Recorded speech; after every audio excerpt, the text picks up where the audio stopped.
regarding more contradictions in the Bible, 5 minutes will be insufficient. Even if they give me 5 days, it's difficult. Anyway, I'll just mention a few. It's mentioned in the 2 Kings, chapter number 8, verse number 26. It says that Ahaziah, he was 22 years old when he began to reign. 2 Chronicles, chapter number 22, verse number 2 says that he was 42 years old when he began to reign. Was he 22 years old or was he 42 years old? Mathematical contradiction. Furthermore, in 2 Chronicles, chapter number 21, verse number 20, it says that Joram, the father of Ahaziah, he reigned at the age of 32 and he reigned for 8 years. And he died at the age of 40. Immediately, Ahaziah became the next ruler at the age of 42. Father died at the age of 40. Immediately, son takes over, who's at the age of 42. How can a son be 2 years older than the father? Believe me, even in Hollywood film, you will not be able to produce it. I'm just watching a video, YouTube, by Dr. Zakir. Dr. Zakir, Assalamu alaikum. I'd like to talk to you today and to all those who are watching your videos, because what you say is good but not good. I think that there are a couple of things we should add on that.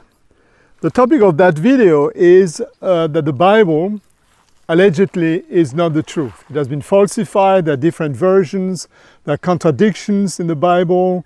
You found as well some evidences that the Bible is wrong, and I want to question what you say. First, do we have different Bibles today?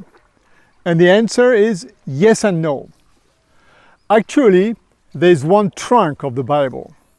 But then, after the Reformation, the Catholic Church added a couple of books called the Apocryphs.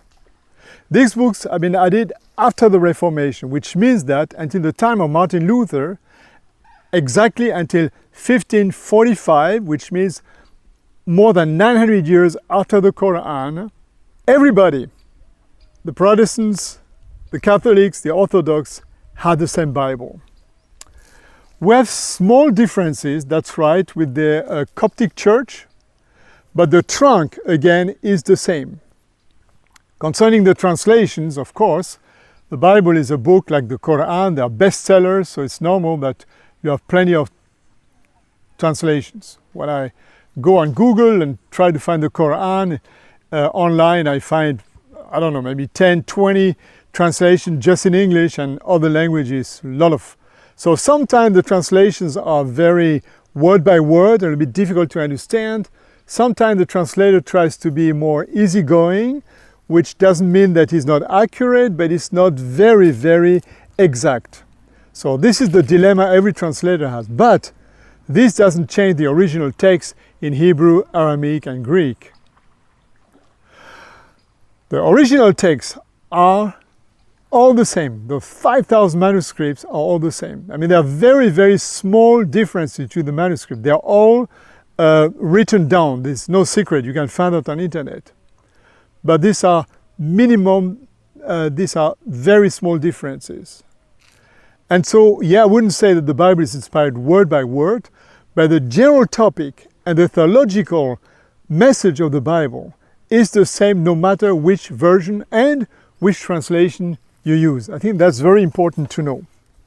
Let me add that if you criticize the Bible, which you do, one golden rule of any discussion is that you give me and other people the right to criticize the Quran, which I don't want to do, by the way, but I have the right to do so. What I just want to mention is that Uthman found 4 different versions of the Quran and destroyed 3 of them. That's what history says. But not only that, today we have different versions of the Quran, different qira'at, as we say. And I know that because I've been writing books which are published in 45 languages. And every time I talk with the translator, they ask me, which Quran do you want to use? And at the beginning, that was new to me until I discovered that yes, there are different variations. So much that the Islamic bookstore in Australia published a book called 10 Version Quran. And these versions are not just changes in words or basic letters like Malik or Malik, or diacritical dots, vowels, but also it changed the meaning of words and sentences. So, Islamic leaders, you should stop exaggerating about the Quran. If you're a Muslim and you criticize the Bible because the Bible has small differences between the manuscripts, we can do the same with the Quran. Or put it the other way by using the same logic. If the fact that there are different versions of the Bible is a reason for you to reject it, what do you do with the fact that there are different versions of the Quran? Are you going to reject it?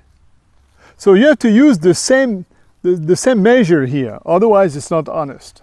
Okay? If the variation is a problem for you in the Bible, there should be a problem for you in the Quran as well. Again, I'm not here to criticize Islam. I just say, please use the same logic. Now, what about the authorship of the Bible? Many Muslims, and you also say, who wrote the Gospel? It's not Jesus. Who wrote the books of Moses? Was it Moses? So why is Moses talking about his death? Why does he write about his birth? It's true that in some languages, the first books of the Bible, Genesis, Exodus, Deuteronomy, and so on, are called First Moses, Second Moses, Third Moses, and so on. You have that in Russian, you have that in German, in other languages, suggesting that Moses is the author. But it's not. The books are about Moses, mainly, and that's why they're called like that.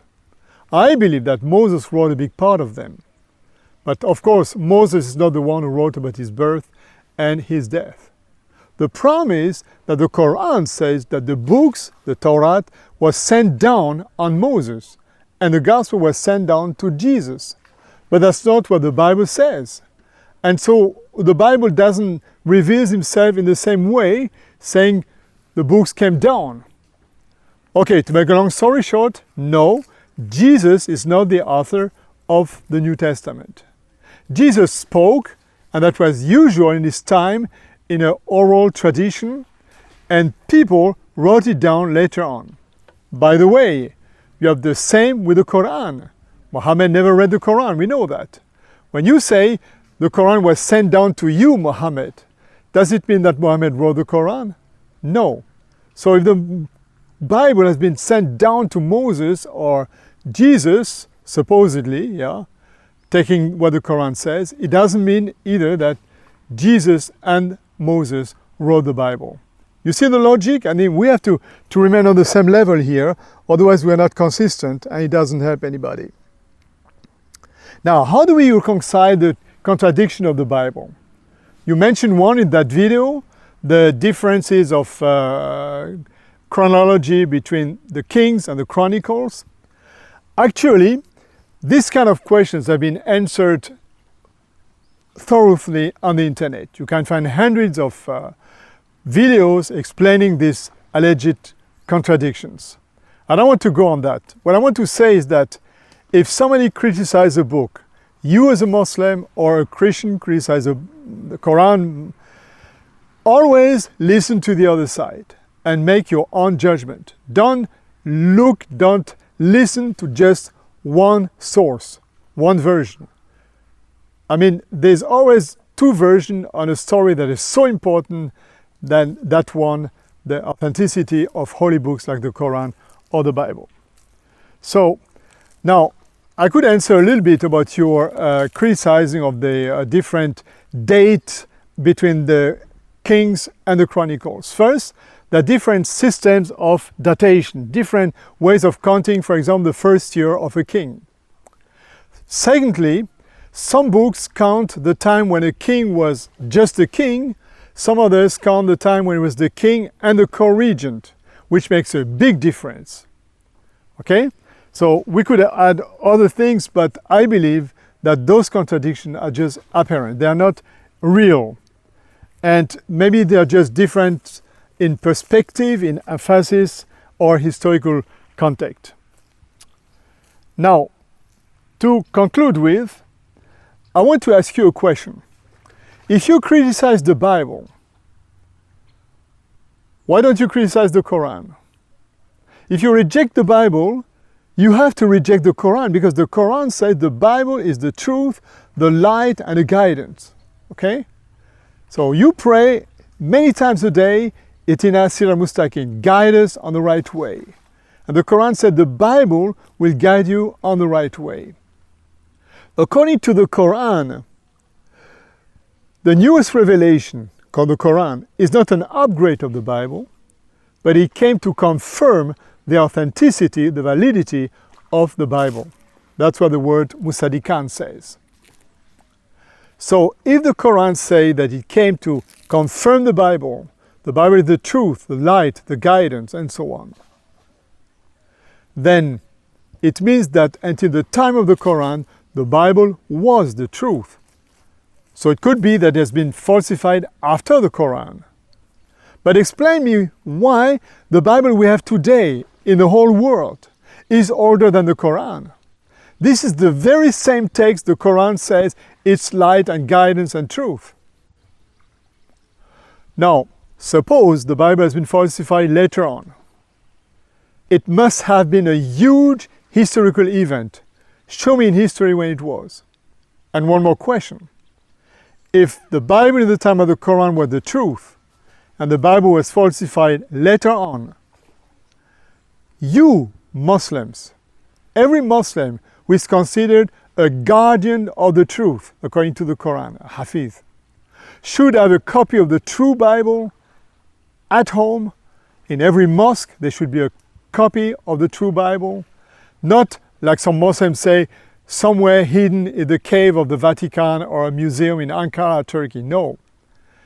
If the Quran says this is the truth and you have to follow it, then you should have the copy. Show it to me and then we talk. Thank you very much. And I know that many questions will arise. Feel free to write a comment on that. You, Mr. Zakir, and also, of course, all of those who are watching me. Thank you very much, and peace be on all of you. Assalamu alaikum.